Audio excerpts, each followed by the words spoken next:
Hello mga kamamis, magandang araw! It's me again, your Ilocana kamami. Pero magtatagalog pa rin tayo para maintindihan naman ng mga iba dito. Panibagong araw, panibagong mini vlog na naman. Para sa akin na isang full-time mommy na feeling laging busy dahil ang daming ginagawa sa loob ng bahay, isama na rin ang pag-aalaga sa mga anak. Yung pakiramdam ko, yung free time ko lang is yung parang nasa school lang yung mga anak ko. Pero nandun pa rin yung pag-aalala ko para sa kanila dahil wala nga sila sa tabi ko.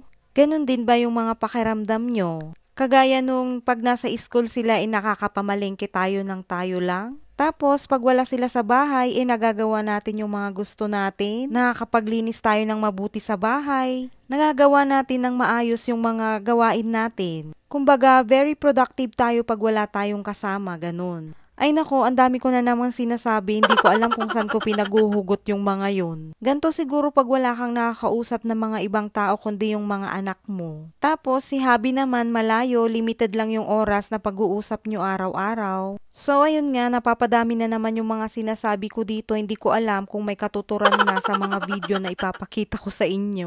Ngayong araw na to, wala akong masyadong planong gawin pagkatapos kong ihatid yung mga anak ko doon sa eskwelahan. Kaya nga gagamitin ko yung free time na ito habang naghihintay ako sa anak kong bunso na matapos yung klase niya para mag-jogging. Sayang naman yung oras ko kung maghihintay lang ako doon sa school niya na nakaupo. Ilang oras din yun. Wala din naman yung mga ibang kamami na mga kasama ko dahil busy nga din sila sa mga ginagawa nila. Wala akong kakwentuhan, ganun. Dito na ako pumunta sa may Burnham Park para mag-jogging. Dito naman kasi yung mga puntahan ng mga ibang tao para mag-exercise din gaya nito. Kaya marami din akong nakakasalubong na nagja-jogging din at yung iba nagwo-walking, meron din yung iba nagzumba. Go for the healthy living, ganun. Yung ibang makikita mo naman mga turista na namamasyal. Bago ako mag-jogging, hindi ko naman nakalimutan na mag-stretching ba.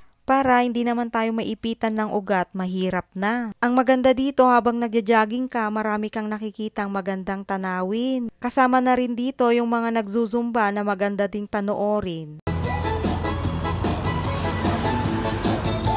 Karamihan nga sa mga nagzuzumba na yan na nakikita ko ay mga senior. Siguro may association din sila. Tsaka iba-ibang grupo din pala yan. Gusto ko nga rin sanang sumali kaso nakakahiya. Baka may makakitang kakilala ko. Ay nako, baka ako pa yung mas maunang pagtawanan yung sarili ko kaysa sila. Tsaka baka hindi ako makasabay. Ang gagaling din nilang kumembot Nakailang ikot na rin nga ako ng pagtakbo at paglakad. Tapos okay na yun. Pinagpawisan naman na ako, tapos nag-stretching na rin ako ng konti, tapos bumalik na ako dun sa school. At habang iniintay ko ang matapos yung klase ng bunso ko, kumain muna ako para pamalit naman ng mga energy na nawala.